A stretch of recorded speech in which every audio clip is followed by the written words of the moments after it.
Hello, Royals. Happy Friday Eve. Hopefully, you've had an amazing week and you're ready to have an even better weekend.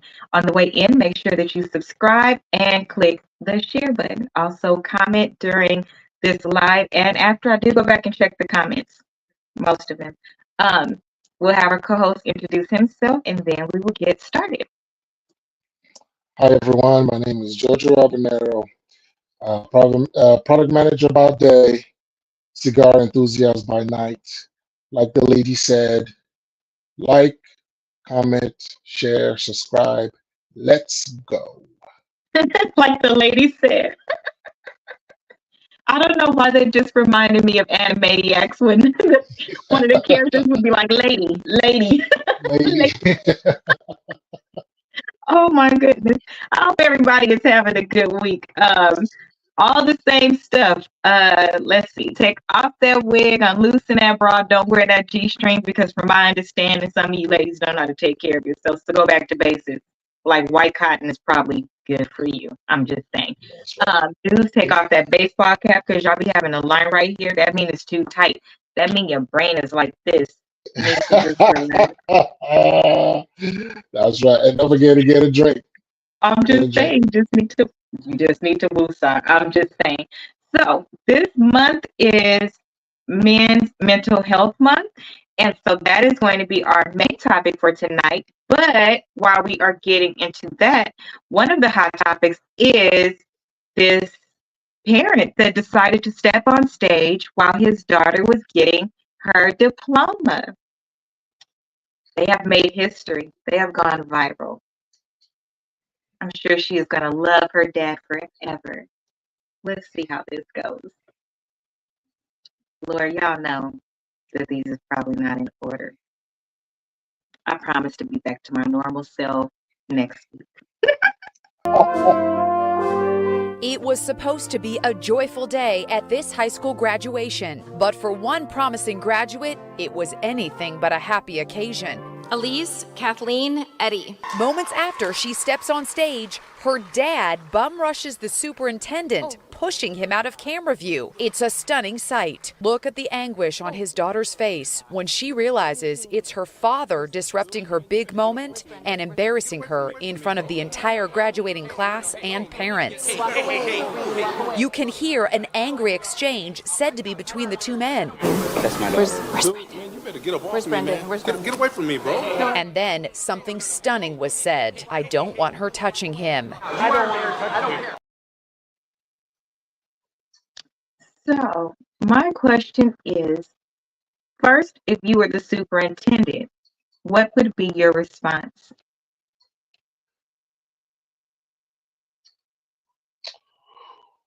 Well, that's unnerving.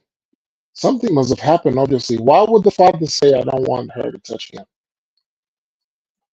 Did he have inappropriate or inappropriate conduct, some type of misconduct towards kids, towards children in general, towards him? Did the father come up on some information, or is the father just plain racist? I guess. He's racist. Oh my God. Because we Where have to was this think again? about this. If it was anything that was misconduct or anything like that, the teacher or the superintendent would be on suspension, right? He wouldn't be there.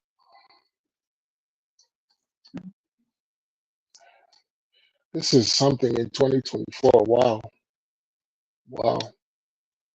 So, as a woman who loves my Black men, and especially in honor of Mental Health Month, see, I'm a little chihuahua. This one hit home for me because my uncle is a superintendent of San Bernardino County. My uncle conducts all of the graduations. If I was there and somebody put their hands on my uncle, remember how when the vote happened and it threw the thing in the air? Mm-hmm. Yep. You jump on stage. I'd have been right behind that man. Because did you just put your hands on my uncle? You know, I these think things that can get violent very quickly. I wouldn't suggest you do so, but I understand your sentiment. suggestions go all out of the window. I Yeah, don't think clearly. I think yeah. protection. That's what I think. Mhm. Because that man should be fired. That man, if anything military, anything honorable, anything like that, it should be stripped away from him.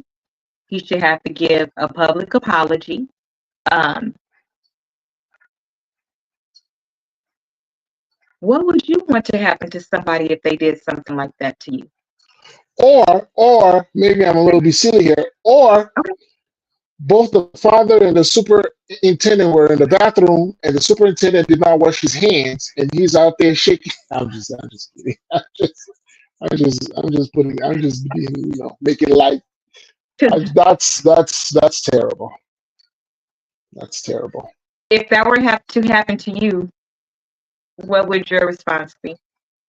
Or what do you think your response would be? We never really know, right? Because when I first saw it, I was like, what just happened? I was like, wait, what?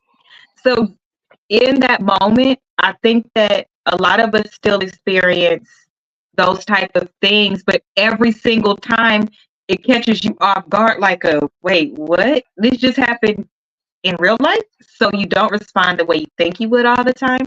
But what do you think your response would be if somebody were to attack you like that? We're up there presenting. We're presenting one of our projects, and somebody walks up there and does that to us. What would you do? My reflex would be to pin him down, because at that moment I would feel that I was attacked. You walk up on me like that, you push me to the side. It's not a gentle tap on the shoulder. Hey, can I speak to you for a second? Can I speak to you on the side? It wasn't like that. So you push me like that, this is an immediate throwdown. You would have to be pinned down. From that position, you will have to explain to me what possessed you. That's the way I would do it. If he truly, let me tell you guys something else, and then we'll move on if JoJo doesn't have anything else to say, because it's a hot topic. Before graduation, all of admin is already there. They're already there. So if you had something to say, if you had a special request, if there was something that you wanted that was different, there were multiple days, multiple times, multiple opportunities for you to express that. For your daughter to even be thrown off, that means she wasn't even aware. Because let me tell you something. When I crossed the stage and got my high school diploma, I did not shake somebody's hand. I did not want them to touch me because I loathed that person. I did not respect them. I did not think they had the right to stand up there like they were there for us as students. I greeted the person, but don't touch me. And nothing Mm, happened. You can't do anything. So if that's what, if something happened to the daughter, you get what I'm saying, then she would have been instructed, if you're uncomfortable or if whatever the thing was, you can walk past. They can't make you do anything. Like, there's some people that hug their administrators. There's some people that do all of these different things. You don't necessarily have to. But look, she had to go off the stage without having her picture taken. Everybody turned away from her where she was supposed to go down the line. Like, that was taken. You took that from. That's the problem that I personally have. When something is exhibited on this level, I don't think the world sees it the way it is for Black men in real life. If you could do something like this, and at the height of your thoughts wasn't your daughter, and not wanting to humiliate her, take this from her, it to be put on social media, she now has to go off to college. You were so racist, you were so self that you didn't think about your own daughter. So how much more is this person like this in other places where they're over a Black oh, man? absolutely. You Absolutely. get what I'm like? That's why the anger. I can't wrap my mind around it, how the world doesn't see it, and that Black men are still even questioned to today when we just saw it right in front of us and it wasn't violent. But think if that's the person giving you your raise, or the doctor that we need help from, and they're not listening. And when we express those things, it's swept under the rug like it doesn't exist, but it does. And they will do it to their own detriment. They don't care. They're that, I don't know what you call it. They're that evil. free. Oh yeah. Yeah. I want to preface my comment by saying my background, how I was raised, where I come from, my relationship and my understanding of these things is very different. You know, the places where I come from, it's 95% Black. So these things don't happen where I come from. And so I remember one time being stopped by the police, and I felt that whole interaction was not right. Something did not feel right. And that entitlement, I can see how some civilians feel like they have it for whatever the reason. I asked earlier which state or which city was this in.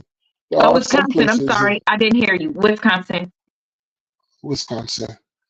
I would assume that there are some places in the world, in the country, that are still like this. It's unfortunate. Caught on camera, perhaps some sanctions come after for the gentleman. I hope we get more information. But at face value, yeah, I mean,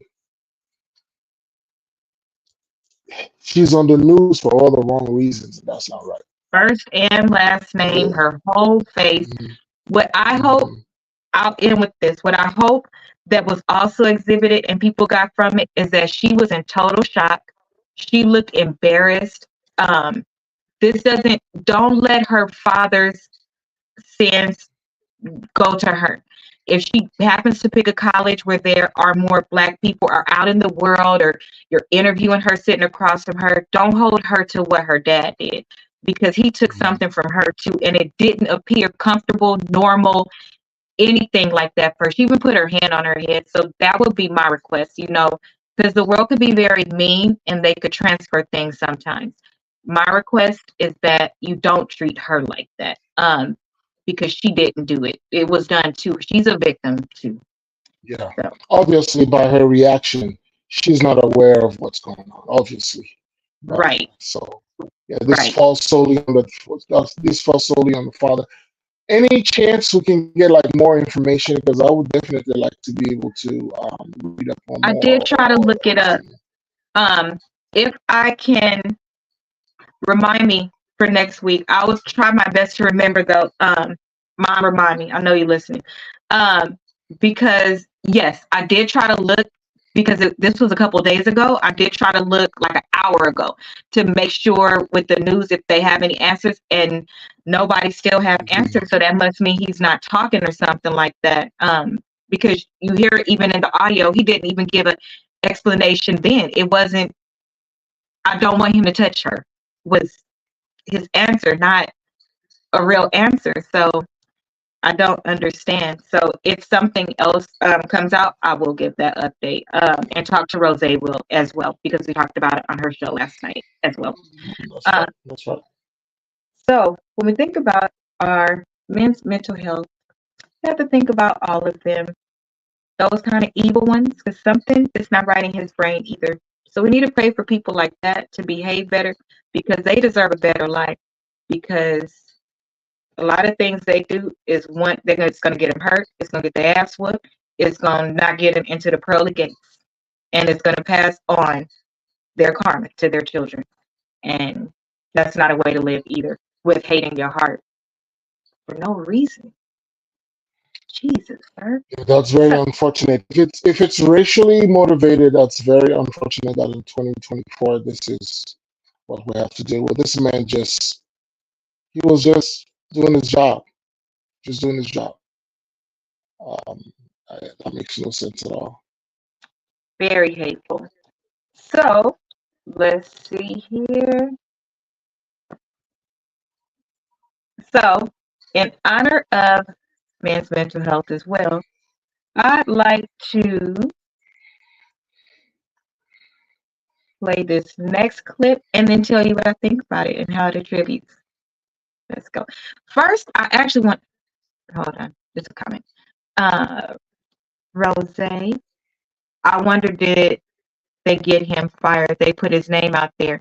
That's it, Ro. I saw his name today. I tried to look for a clip that didn't have her name in it, but all of them have her name in it now.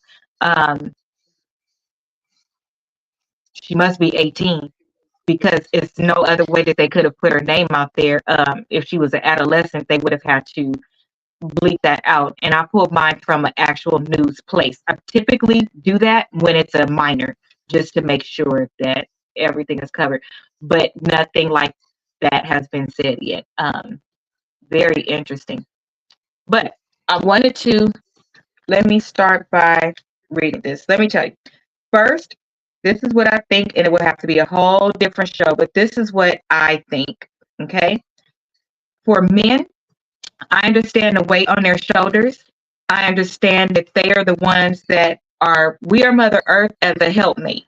But the man is supposed to be the overarching, the head, the provider, the protector, all of these things. And when we see things like what we just saw, that adds an additional complex layer to certain races, Black at the top, it is what it is, feeling more pressure, right? It's innately given to them. We didn't ask for it, but somewhere in the back of our head, if you were born here or in a country that experiences these things, it's an additional layer, right? But I think that, this is my belief, I think that back to Adam and Eve, I think that, one, we opened our eyes to evil and good, right? For women, I think that it comes in the place of love and how we are deceived. Because she was deceived, that's how she had the forbidden fruit, right? We are deceived and we make bad decisions with men, with motherhood, separating the sin from the child, those type of things. And then, of course, with reproduction. I think all of ours is with reproduction. I think for men, what theirs is temptation, right? Because a woman can entice you. We can do all of these things, but you're still supposed to be strong enough to say no, which is why when Eve did what she did, when God came and talked to Adam and Eve, after he already told them what not to do, when he came and addressed them after they did what they weren't supposed to, he didn't go and talk to Eve. He went and talked to Adam because Adam is the head. Adam still shouldn't have did what Eve did. And I think that as a result, there are certain things that, oh yes, there are some very heavy demons. And it's sad, but it's real. Evil and good is real. And until we fully take in what that means, I think that we fall into a lot of traps, all of us. We're all forgiven for our sins, but again, this is the shoulders that I think that we carry.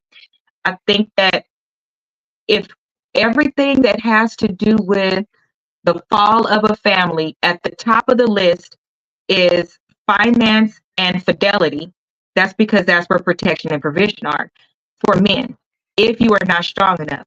For us, the desire to be a mother so bad can outweigh some of our better decisions in waiting and all those type of things. The two go together. But that's what I think. So when I listen to some things, is why I feel that way. So I pulled 4 clips and we're going to talk about them. All right. That Nikki recorded that at the freak. Not that A one. 40.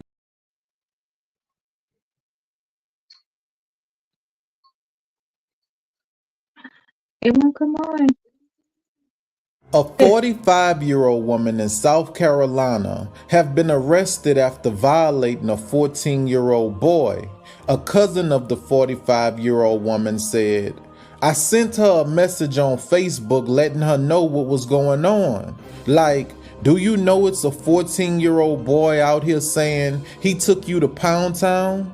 And not only is he saying it, he got you on video. And he's sending the video to everybody. In response to what her cousin was saying, the 45-year-old woman replied by saying, "That little MF, he came over here to play video games with my son. And when I got out the shower, he snuck in my room and he held me down and he made me do all that stuff.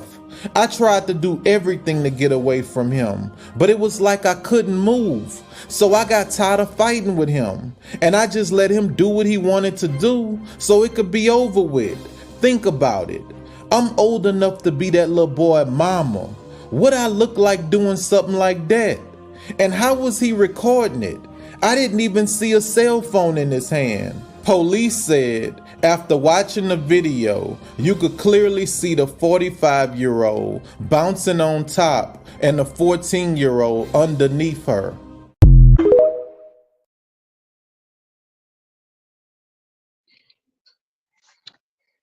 So, for me, what I pull out of that is exactly what I just said. The woman is the woman is the deceit in it, but the man, not that this young child was a man. Follow me. Things start so young in all of us, right? We don't know what happened to her to get her there, but even in that moment where she was completely wrong, she was caught. It was video. It was everything. Nasty as hell. She's still, her deceitful ass is still trying to convince somebody that she is the victim. Now that's a 14-year-old child. That 14-year-old child is bragging about taking her to Pound Town or whatever.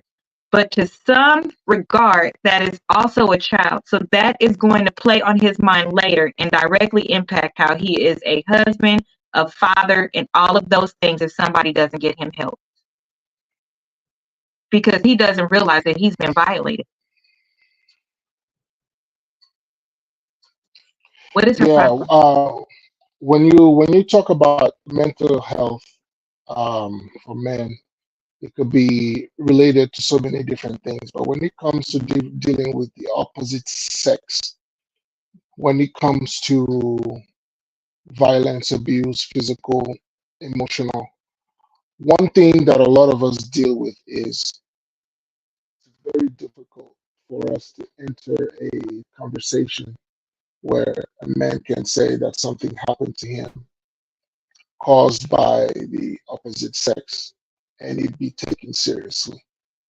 That is something that I've experienced myself. And see, that's what I don't agree with. I'm a woman, but just like I talk about with men, and we talk about it quite often.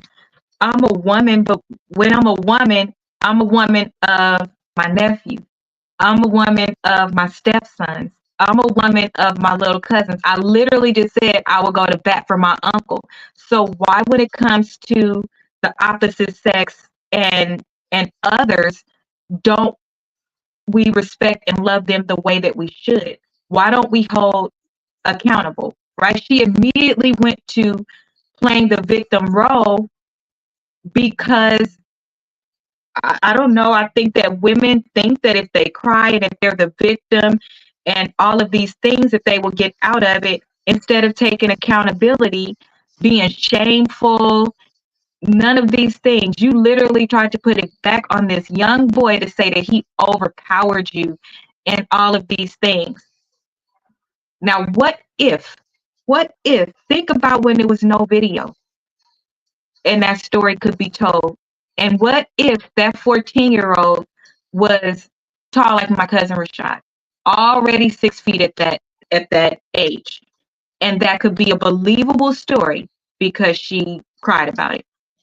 Yeah, and that's the issue there. The issue there is that a lot of people have stories, and because they do not have the proof, it becomes very difficult to make a case. Like I said, I've dealt with some of that particular instance, God forbid, and I'm really it's really unfortunate for the teenager there. But unfortunately, it becomes a he said, she said, and the way the world is, because of how we know women to be the weaker vessel and needing the protection and knowing that men's violence is there and it exists. Making a case that it was the other way around becomes very difficult to make. And unfortunately, a Well, lot for of this one, they people made it walk away. because they said they played it back and they saw that she was on top. She was, you know, she was lying. Mhm, So they actually were able mhm. to see it for in this particular case. They were able to see it. But there's so many more that are not seen. And that's where the problem lies. If I, as a black man, already, okay, me as a black woman, I already know if I walk in the office with a white woman, anybody that's not black, plus a light-skinned black woman, or a black woman who is more popular in a space and does what they want more, I walk in that room knowing I'm not going to be believed without proof. You already know it. So if a black man has to walk around in so many spaces already knowing that you're the opponent, that's the everyday thing. You wake up knowing that. So you kind of, you hope that a girl don't flip out. You hope that if you're a teacher, your kids don't lie on you. You hope that your boss is not intimidated by you or you're not smarter than them because they could set you up. You walk around knowing or feeling already that life is going to possibly at some point not work in your favor to the point where it could really ruin your life. Oh yeah, absolutely. My youngest brother, 22 now. I remember growing up, I used to tell him, so he's away for studies in London now. And, in conversations, I tell him, look, you're 6 feet tall, barely 20, wherever you're going, we're not there to protect you. I gave him an example.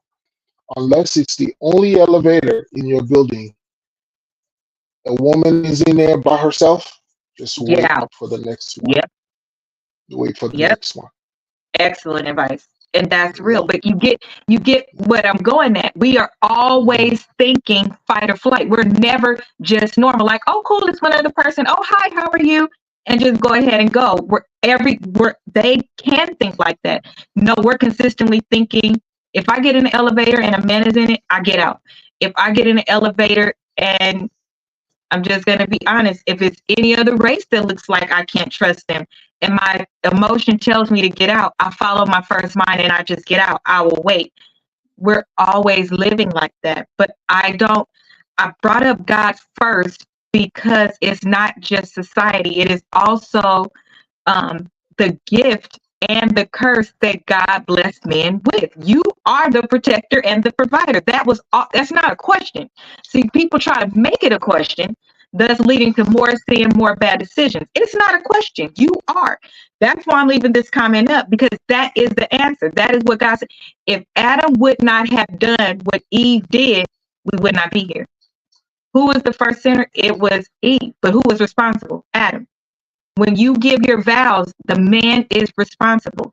So when you ask questions like, well, this is the one thing that aligns with when people say, why, if your husband cheats on you, don't automatically go for the woman, go for your husband. You're right, because she could have flirted, she could have been butt naked, but if he didn't do it, it couldn't happen. He's the one that's supposed to hold it down in every situation. And that's why Ron kind of goes so hard on males as well, because he would hit him with anything. He don't even feel like some of the things that I still feel like could be a reaction. He's like, no, off top, you are responsible. You can't do that. You shouldn't. It should be programmed in your mind not to do that. So that way it can't even happen. It's a great responsibility. Yeah, you did not call the police. Exactly. She didn't call the police. She didn't say nothing until her cousin called her, and because it was out there or whatever. Yes, she did.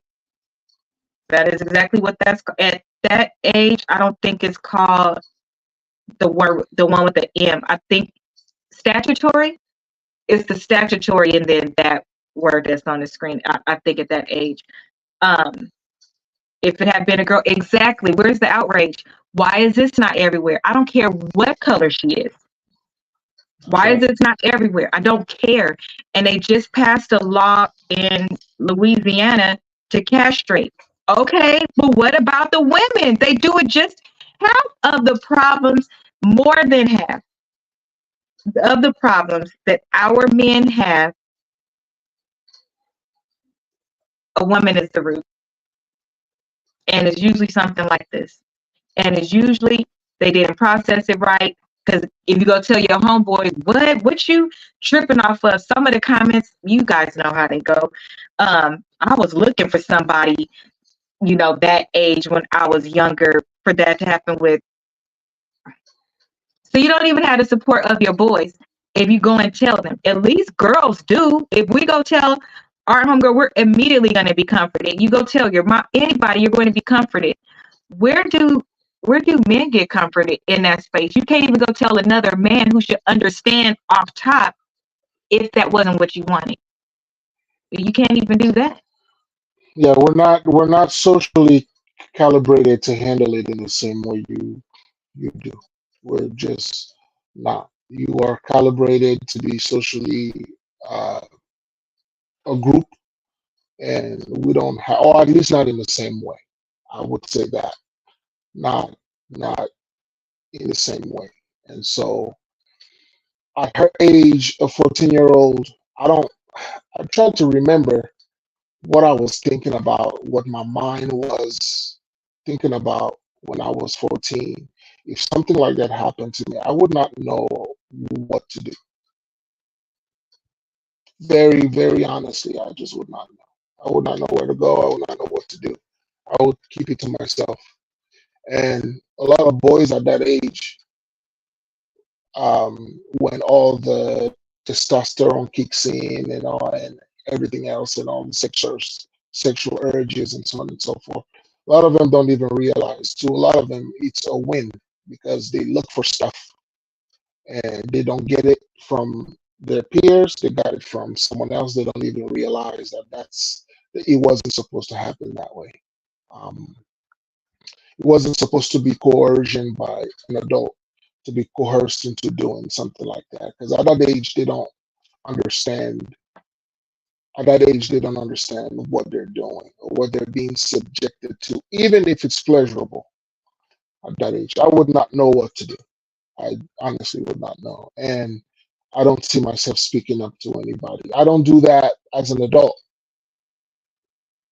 I think that's the part that when it's different times now. Men and boys are being believed, especially after Me Too. And, men started to speak out more about what that experience was like. Some that had the experience younger and thought that because it was pleasurable, that made it not okay. Not realize you can't control what makes you have pleasure. You can't control that. That doesn't mean that it's right still.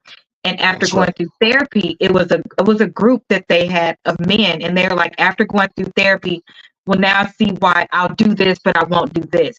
I see why the intimacy is different because yes, that particular time while they were doing what they were doing was cool, but after that, like the hounding from that woman, the making you to feel like you couldn't have your regular girlfriend at school age, they trying to act like the possessive person or whatever, and they didn't like that, and they're like that contributed to why they're kind of standoffish from their girl, and they noticed certain things as they got older, and then therapy helped them connect it so that they could work through it. And a great deal of them, it was like, oh, it's my mom's friend, oh, it's my aunt's friend. And so not only were you violated, but you were violated by somebody you had to see all the time. So then you have to kind of double dutch with, Should I say something now? My mom never gets mad at this person. It's still my mom's friend. I'm calling this person auntie, which is also psychologically fucked up because you're calling your, like they was explaining like a lot of detail. I wish I could find out. I watched it way before I did YouTube when I started the nonprofit because I wanted to be able to help boys too. I have nephews. We have all boys now. It's like only KB and Sydney that are girls. Other than myself, it's all boys. So I'm like, I don't ever want something to happen to them and they don't think that they could, that we would ride for them the same way that we would ride for the girls. I don't care. Just tell me you didn't like it and it's on. Like, you could still tell us the same way the girls could tell us. Our family fight. I will fight for, listen, I'll blow down a building for my nephew. Listen, I'll catch a plane, all of that. I don't play. As it should be. As it should be. And it's unfortunate. Like I said earlier, we find ourselves in situations where the double standard makes it so. And I guess it's the way the world is. I don't know if there are ways to change it. Perhaps there is. If there is, I couldn't find one. But the way of the world is that the weaker vessel needs protection. Unfortunately, some people know that all too well and hide behind it to do other things, the things that they're not supposed to be doing. I think that it's getting better. That's one of the other good things that comes from podcasts and things like that is that the men that are not afraid, or I won't even say afraid, the men that are more in a position to and ready to talk about it, by hearing others, they go ahead and talk about it. By hearing other celebrities have shared their stories. The show that this was on, it was a series, and it was even some celebrities like discussing stuff. So it made it the hot topic and more talked about it. I think that if we keep that trend, if we keep having those conversations at our own dinner tables, then it will continue to get better. There are some men that have also expressed that later in years, I'm not gay. I thought that I was gay because that thing that they did gave me pleasure. So I thought that meant, because again, it happened when you're so young, you don't understand the pleasure may be if they don't do it bad, right. The pleasure is going to be there. That don't make it right. That don't mean it doesn't mean what you think it means, but I get how that could be confusing. Like with a girl, if something happens to us and, we're virgins and stuff like that, it has to be more intimate. We need that connection part. So we right away, that it was RAPE or something, that it's not right. But also with a woman or a girl, if they groom you very young and it's touch, they do the other things, then that's where they get their confusion as well. But it's just so interesting that there was one with that too, with them saying, I'm not gay, but I thought that I was because, of this, but therapy helped them. So that's why I wanted to play that one, because in order for men's mental health to appropriately be addressed, the man that needs the help needs to take ownership of it and embrace it and want to know that you deserve more. You are worth it, but you have to give it to yourself. You have to start, because all of those things that are going on in your head that are not right. At some point, God gave you conviction. At some point, God said, you're not wrong. At some point, God said that wasn't right. For you to even double dutch with telling on that person because you didn't want your mom to beat them up or all of those things. Now you're an adult. Go get the help that you need so that you could properly talk to your children. You could properly have the appropriate relationship with your wife, your little girls, all of those things. It kind of holds you hostage in your life. I want, when Tyler Perry told his truth, he was one of them. Yep, on Oprah, and the audience was men who were, that's where it was. I was like, it was a big audience. I knew that there was a big platform that did it, and it was a big person. He was the first one. He was the first one. I miss her show because she did a lot of good shows that I wish would have kept going. But I will try to find that one and see if I could pull some clips. For that, well, I know we're going to have to watch. Yeah, I will unalive them.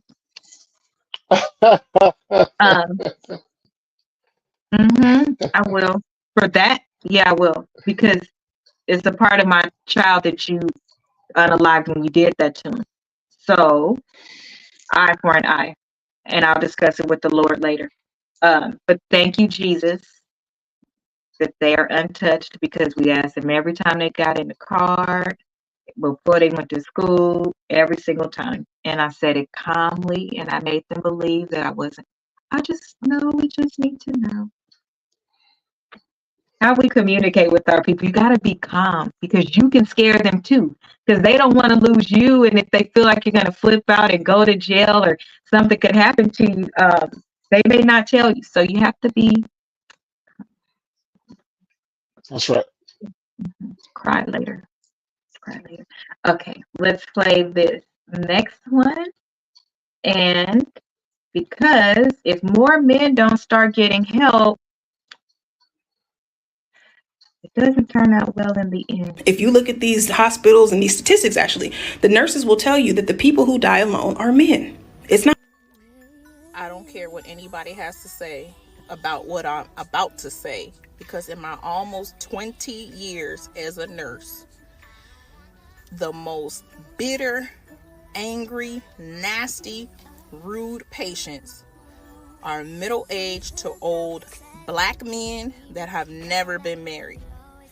I don't know if it's because they feel like they never had a woman that loved them or took care of them. And a lot of them, here's what happened. They was a player, they was a hoe, they played the field. They had lots of the girl that got away. And now when they old and used up and sick, don't nobody want them. Now you mad at the world. But when you had some good ones, you ain't do them right. But those are the most difficult patients. And I hate it. I hate that for us, because why do we do that to our own people? I'm here to help you. Instead, you rather be a bitter asshole. Talk to y'all uncles, grandpas, and daddies, because if they want to be like that, keep them at home. Why y'all don't take care of them?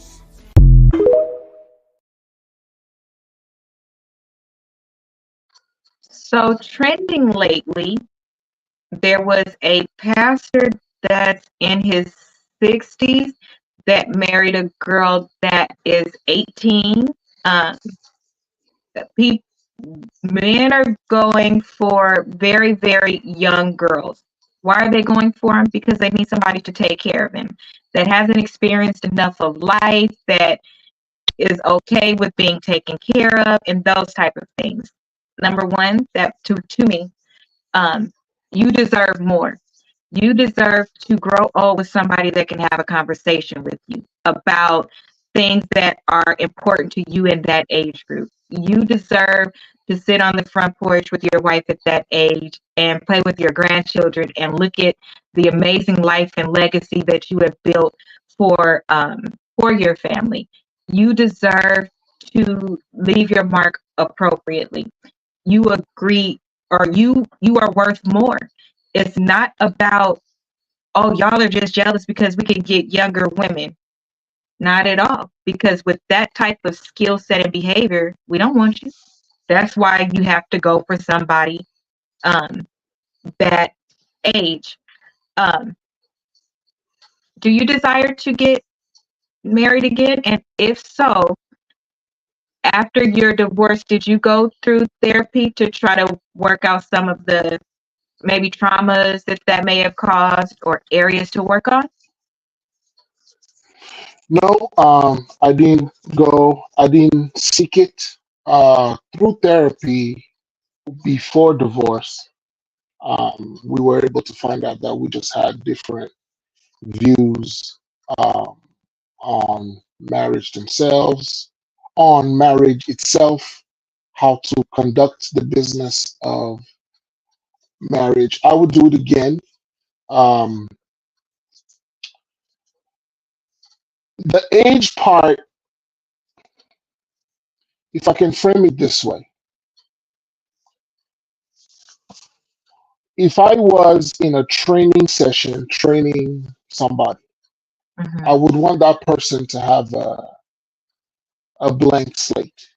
What I mean by a blank slate is if I'm teaching you how to do finance and I have a specific philosophy, if you had done finance in a different company that has a different philosophy, by the time you get in front of me, there's a chance, perhaps not strong, but there is a chance you might be combating.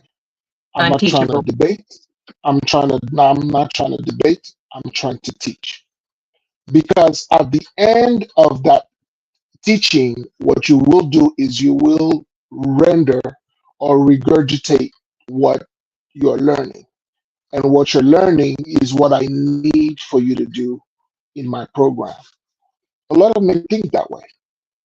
Should they? I'm not saying it's right. I'm not saying it's wrong, but I'm saying a lot of them think this way. One way that they carry out that thinking in the world in dating is a younger person who has had less experience, less opportunities to be influenced by anything else. Um, it's someone that would probably do best. And again, I'm not suggesting 18, I'm not suggesting 17, I'm not suggesting 19, but the idea is that just, and obviously some people do horrible with that. But I think that that's what a lot of people, a lot of men are thinking they're doing. My father is 10 years older than my mom. Okay, so how old were they when they got? How old was your mom? Okay, so he was 28, she was 18. I think that's good. So it depends on when the they met, bracket.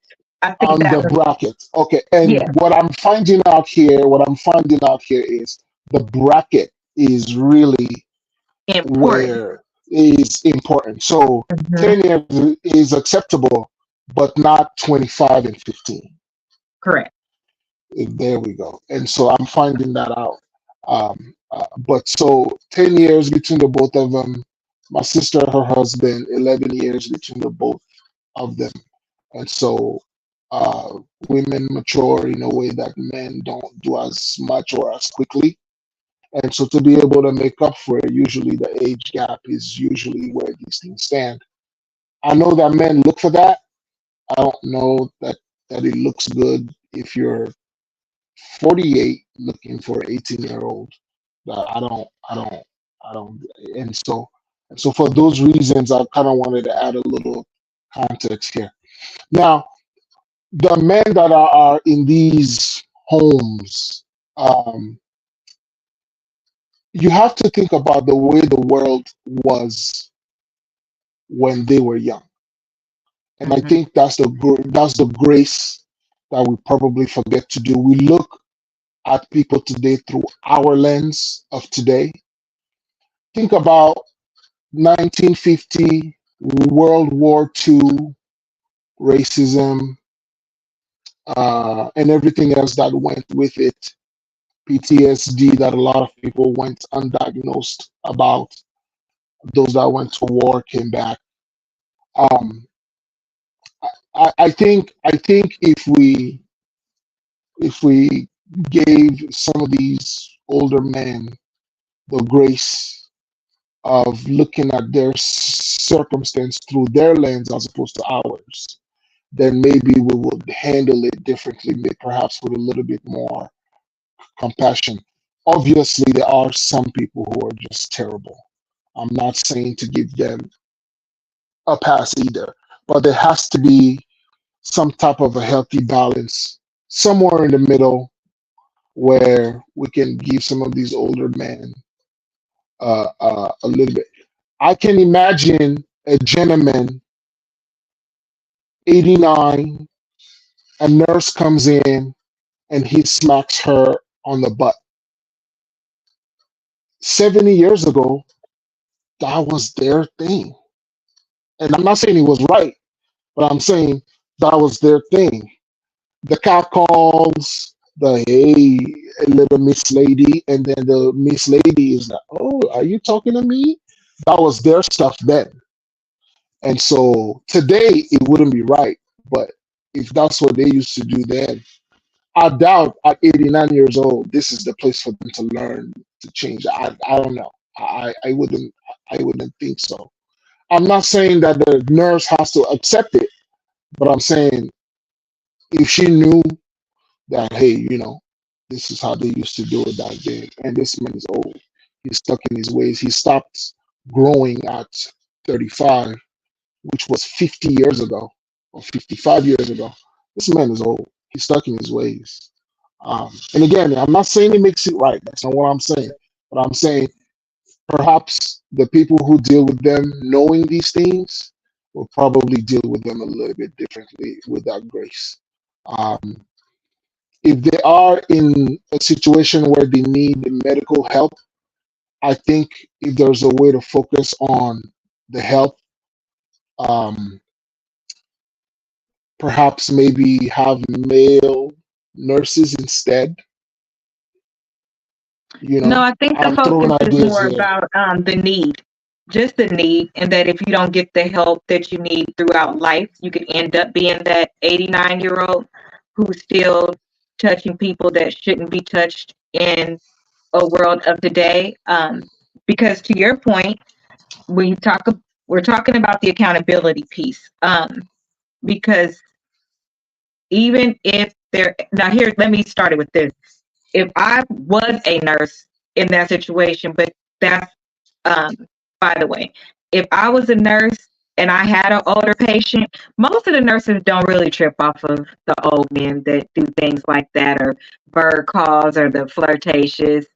You mostly don't trip off of that because it's almost harmless. They're like flirty like that. You don't trip as long as they don't, touch you up here, or in the front. If it's not really explicit, you don't really trip. You do offer those graces because a certain amount of that, kind of like the grandma who can start cussing people out. You don't go real ham on her because now, because of everything she's been through, she could say what she want to say. You kind of take it with a grain of salt like that, as long as it's not disrespectful. The caveat is usually probably somebody that's been touched that, that probably is not going to be okay. For instances where we talk about the brackets of age, the reason why that's really important is because all of the decisions that we've made in the 50s, 60s, etc., was based on survival. We're in survival in a different way now. So the 60-year-old went through that transition, which is why you're up there on social media.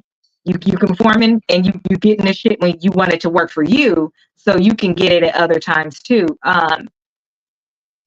The one that he picked, or the ones that I'm seeing that are being picked, the ones that I'm talking about the most because it's about mental health, is the ones that are not beneficial to that girl.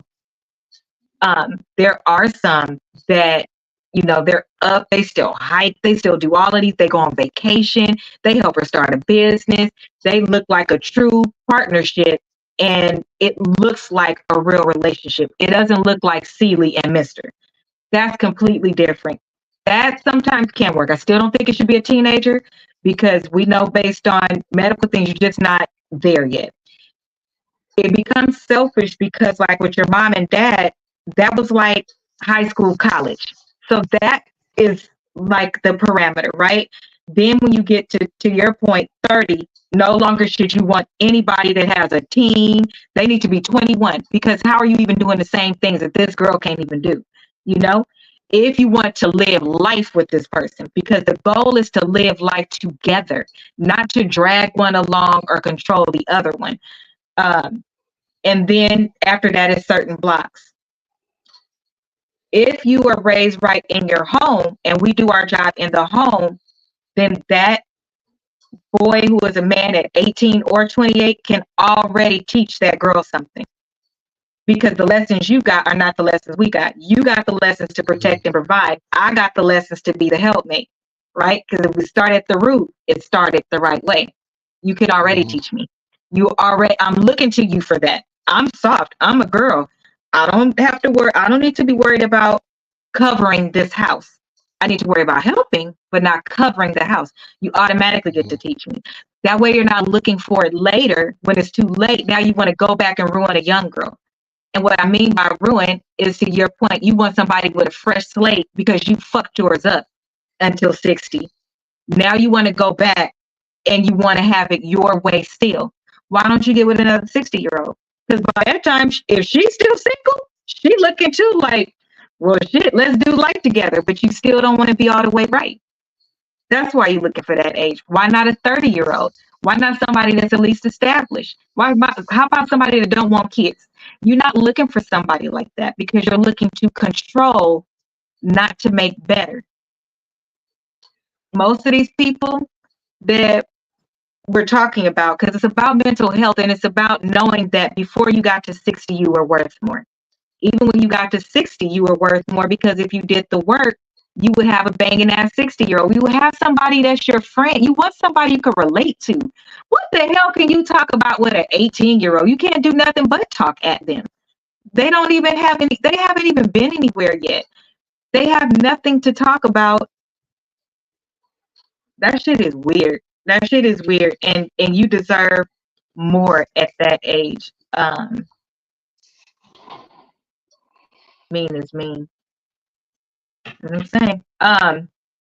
But yes, that's why I wanted to pull that one out, because if you are YOLO, living your life, not making decisions, not dating with intention, not trying to build a family, okay with having kids, but not having a family, not valuing women the way that you should, and then you look up and where are you? You have nothing. You have all the monetary things. You have all these great memories. But at that point, when you wish you could go back and change things, those memories aren't so great anymore. You would trade them to have a family. You would trade them to have that longevity. You would trade them to have those memories with somebody else.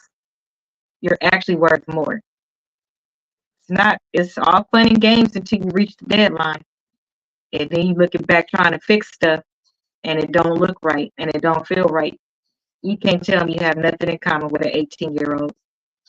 You couldn't even tell them jokes about how you grew up because they wouldn't even get it. They'd be like, they can't even write in cursive.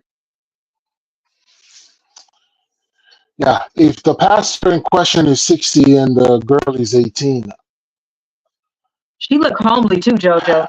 And he was talking about somebody told him, if I see you something, and he was like, let me tell you, I do step down from here or something like that. So at that point he became worldly, start talking about like he will jack somebody up. He became world. This was in his sermon that he addressed it, and it was like, What I would say is that perhaps the world is changing a lot faster than the culture is.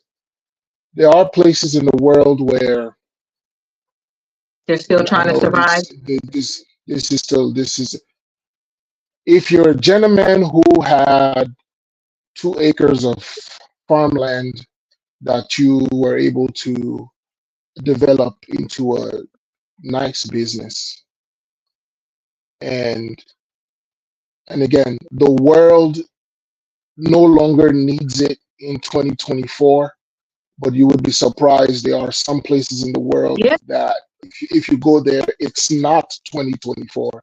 Correct. It's still the 1800s, where if you farmed land and you turn that land into something really good for you, and you bought more land and you don't want to have to pay labor, I can see a 50, 60-year-old man marrying a 20, 21-year-old girl, 18, giving them children for the purpose of, okay, I bought this extra piece of land to keep it going. And so there are places in the world that still function this way. Yeah, it is in survival mode. I guess us being in 2024, I think a lot of people still think that way, even though the world has moved past them. They still, I said it earlier, they stopped growing at whatever age, 27, 37. And from that point on, everything else that came after went past them by, and they just have not been able to catch up to the reality of the world today where would not be acceptable. I think that's sad. I pray for those places all the time because that to me isn't mental health. That to me is survival. There's, like you said, they're still stuck where we have evolved from here. But not long ago, we were there. My grandma was there. My mom lived in that time too. My mom's only 20 years older than me. We're literally a toenail out of it. But it's very interesting to your point for that part to see how far they're still fetching water. They're still doing those kind of things. They're still doing that. Survival. Yeah, and we pray for them in a different way because how sad is it that some of them do get to marry the person they love. It's their neighbor that they grew up with.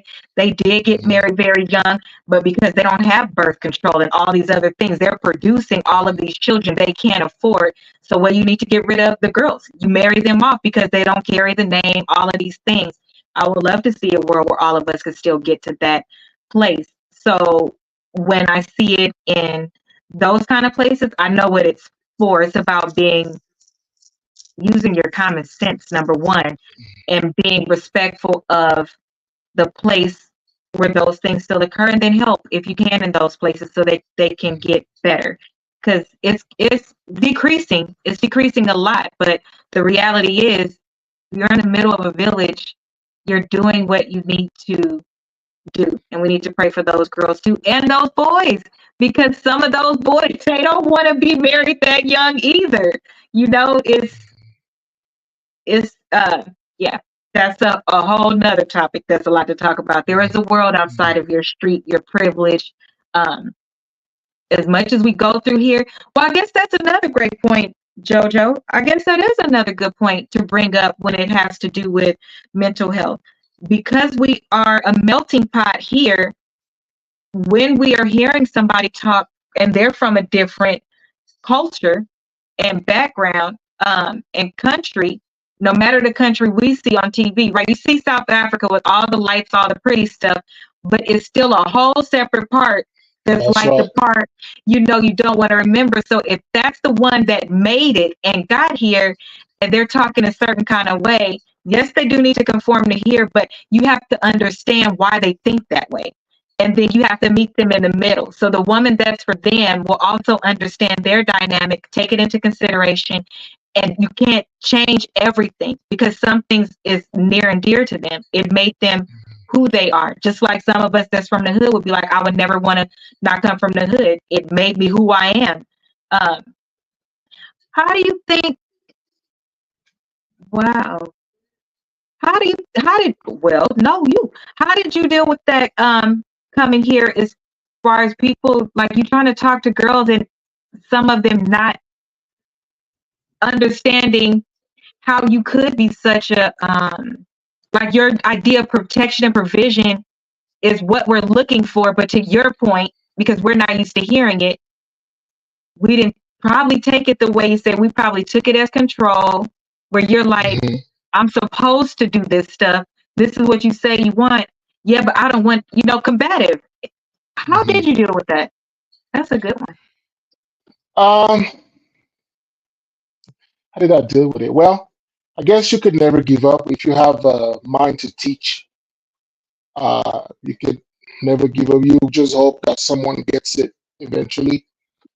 The times that I've been able to successfully get someone to understand it, I had to let them know that you have to remove yourself from the environment that you are. Okay, so for instance, I used to believe that women here, there was a time where, well, Black women, I used to believe that there was a time where Black women, like white women, did not work. I used to believe that there was a time where, like white women, black women never worked. So when I came here and I asked, where the places that I come from, the black woman always worked too. We did it, it was different roles. When I came here, I assumed there was a time where, like white women, black women did not work.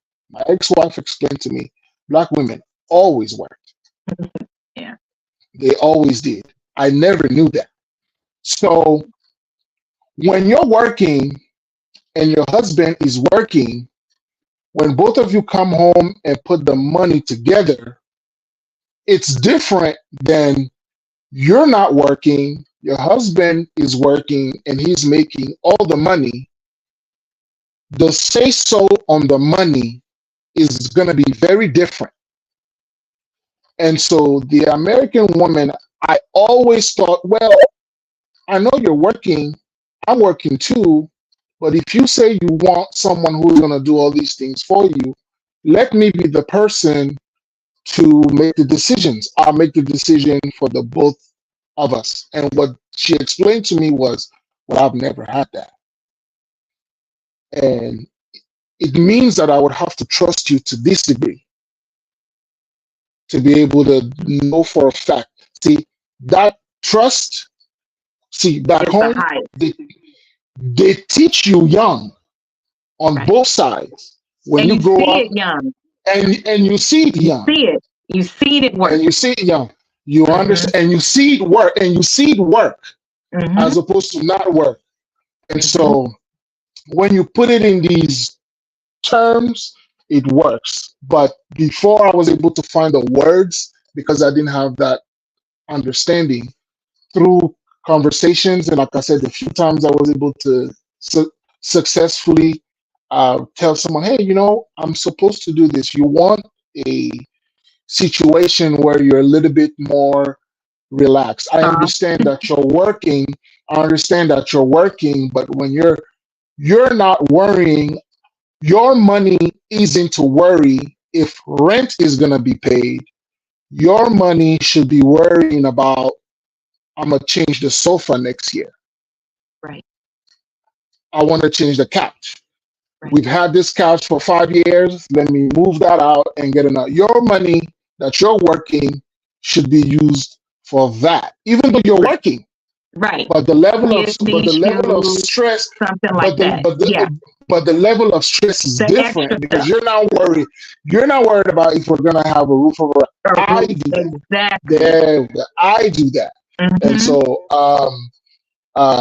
that's how I dealt with it. It took me a while to understand through conversations that maybe your experience, the women that I've been with, their experience is they're working, but when the money comes, they're worried about where they're going to sleep. Usually with a qualified man, that's not what your money is for, even if you're working. Right. And I had to understand. I had to understand that. I had to deal with it. I had to explain to them, like, okay, I get it that you used to. So now me coming to ask you, okay, let me make the decisions about where we're going to live. If you've always had control over that over the years, having to surrender that to someone and you've never seen it done, and it worked. You haven't seen it done where it's been done consistently. It definitely took me a while. It took me a long while to be able to even verbalize it. At first, it was a shock. It was a culture shock. We would bump heads, but I didn't understand that.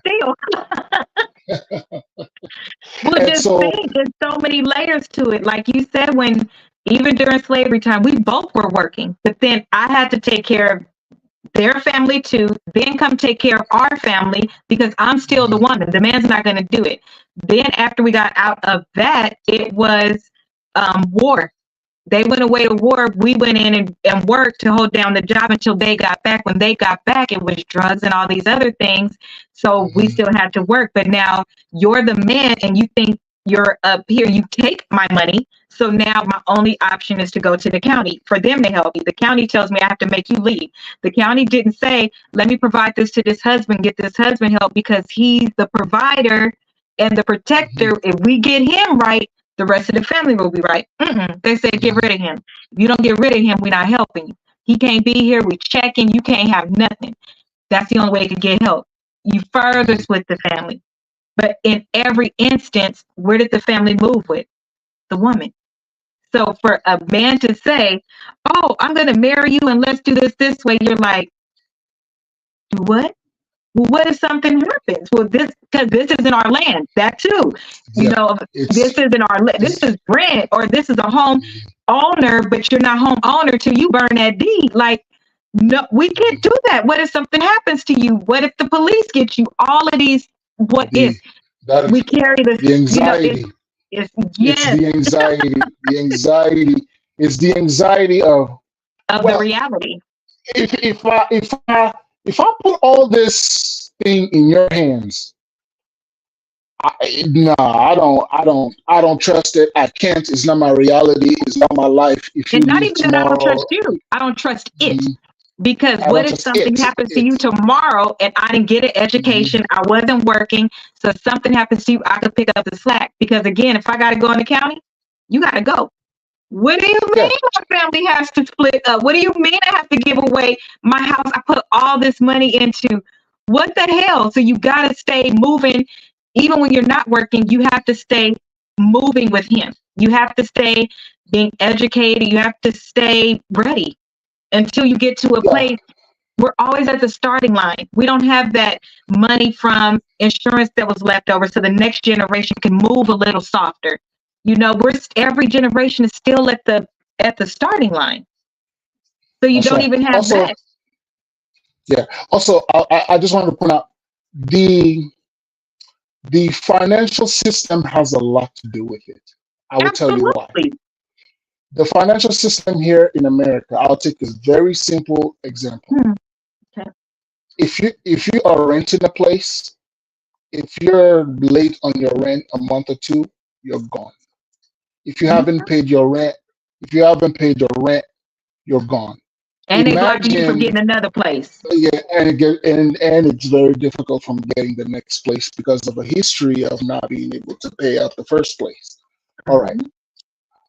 Back home is not like that, because the places that I've been, most people get their money, well, at least at the time, most people got their money from business, not from work. Right. And if you do business, you understand some months are high, some months are low, season's going to be high, season's going to be low. So if you've not been able to sell your mangoes, or you haven't had mangoes for 3 months because it's raining too much or not raining enough, the place where you stay, if you don't have the money, they understand, okay, next season, when the yam comes, you'll make the money off of the yam, and then pay me the rent. They can't pay you, then pay you like that. As opposed to work, where you go work and it's work all year long. Why haven't you given me my money? Both financial systems will put different level of stress on the people that are inside it. Exactly. You're born into stress. So all of those things contribute to the way men have to address mental health, and then the way women have to address the mental health. But at the end of the day, if all of these conversations that we have had, it's been the same on both sides, just a different way. And it's been about being able to hear what the other person is saying, respect what the other person is saying, be willing to help them with the pieces that all, to your point, we're given those pieces. And until we learn how to move them and what each of our roles is to ensure that security and trust, that those pieces will move together, we're not going to get anywhere. But it's about understanding that your struggle is not worse than mine. My struggle is not worse than yours, because I can't imagine what it would be like. You know, I'm saying, well, the family moves with the woman, but imagine how much hard that is for the man to lose his family and he can't go over there.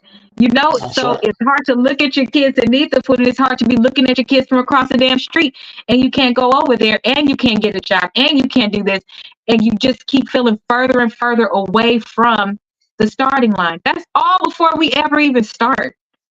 That's right. We need therapy. We need conversations. We need to tell each other, Conversations, I understand and I'm sorry for my role and whatever I did to make it like that. And help me not to pass it to our children. Help me not to continue it with you. Show me where I do those things. So even if I'm just saying something wrong, don't give up on me. Don't give up on teaching me too. I'm that 18-year-old too, because that 18-year-old in me wasn't completely developed. You'll never not be able to teach me, but I don't want you to talk down on me. I just want you to teach me. Tell me why it's beneficial, what your plan is, not just, well, that's the way it should go. Yeah, that's what the government said too. I don't trust them. You know, like we That's right. because that's not my That's right. reality, damn it. You know? So I think the more we have these conversations where it can be clear, you have those aha moments like, damn, I never thought about that. We can Yeah, I've been in enough men's circle to realize we just don't have the words for it. A lot of men feel the way y'all I feel about a do. lot Like of when things, you just but explained it do to not me, have. I got it. It took you like you admitted it took you a while to get there. But Mhm. then I think if we could respect however we say it, if a girl is fussy and she's saying it, listen to her words more than her tone. That's what love is. Just like when a child throws a Mhm. tantrum, you probably care Mhm. more until you figure out it's just a tantrum, you know. But at the beginning, you're Mhm. trying to understand. If women to listen more to their controlling, which is leading, it's a fine line, ladies. If we could listen more to what you're actually saying, and if what you're Mhm. actually saying makes sense, then I think the more that we understand what you're saying, your tone, your approach, your trust in us to trust you, your frustration will lessen because you will have built that trust. So you know, oh, if I tell her this because all of these things have went the way that they should have, and when they didn't, I was honest with her. We're good now. You have to build up to it. I don't think men know. I don't think men know how to speak in that way. Quite honestly, in general, some men can, but in general, I don't think we I don't think we know how to sit in the emotion and find words. And uh, for a lot of us, it's because look, I provided a solution that's gonna fix the problem. Why are we talking about it? Time is against us. Can we fix? I'd rather fix this problem next day than have to talk about it for 3 days and then fix it. Let's fix the problem first. Let the problem be fixed if you want to talk about it later. And they just don't take the time because we think we would be wasting time. I More definitely women don't. move fast now. I don't know. I would probably. Well, I don't know. I don't date women. See what I mean about respecting what a man says? I can't tell Mhm, him that that's not true, but I could tell him is what I do. mhm, Um, mhm, I would say that that's one of the best qualities when I started dating Mark that he had. If something was happening, if he saw it coming, we would sit down and have a conversation. If anything, it was the reverse. I was the one who was like, okay, tell me all of it. What is it? I just need the important facts. Where he would tell the whole story, why he thought that way. And I would be like, mhm, just get to the point because now, again, we're more like this than women and men care to mhm. realize. But we are. That's right. Um, That's right. yeah, he was more like that. But then as things fluctuated, we moved on to reverse. And we've discussed that before. And now we're back to getting the other way. But I think that, again, when those age groups happen, your needs change. Now I want to be Mhm. communicated to, and I want the whole story. And he's like, well, that's not how you was. And I'm like, shit, I got to eat this.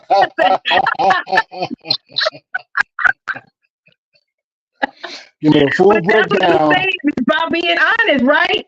When he said this shit, I was like, you're right. You're right. So I'm going to meet you in the middle. I'm going to need a little more story, and I understand when he's moving fast and he can only answer something real quick, I don't even be all sensitive no more. But I was used to the other one where he flipped to be more like me. And at the same time, because of our age difference, I was flipping and different things that was happening.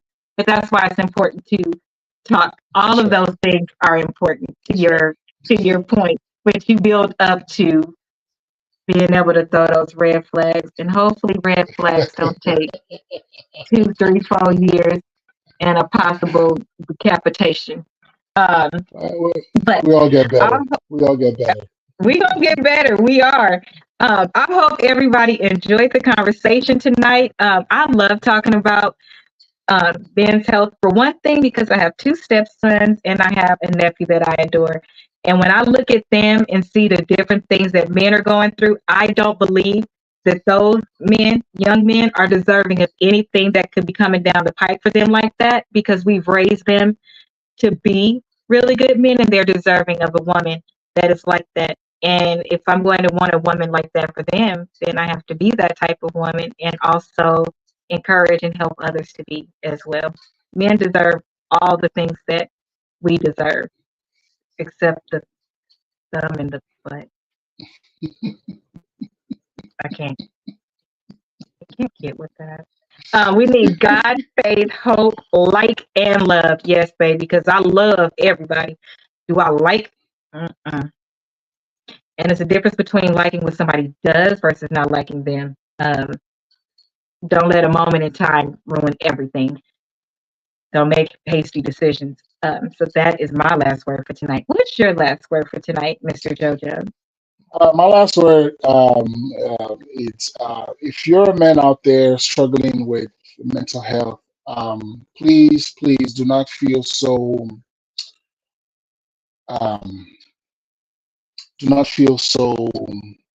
the word I'm looking for. Do not think that these things cannot happen to you. They definitely can. So please find a local outlet, groups, and places where you can. Sometimes it's just being able to come together with other groups of men who perhaps are going through the same things, and hopefully you can find the help that you're looking for, and hopefully the people in your life that care about you care enough to also give you the assistance that you're looking for.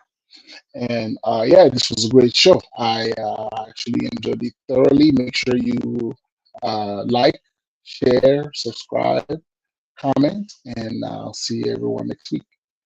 Good night.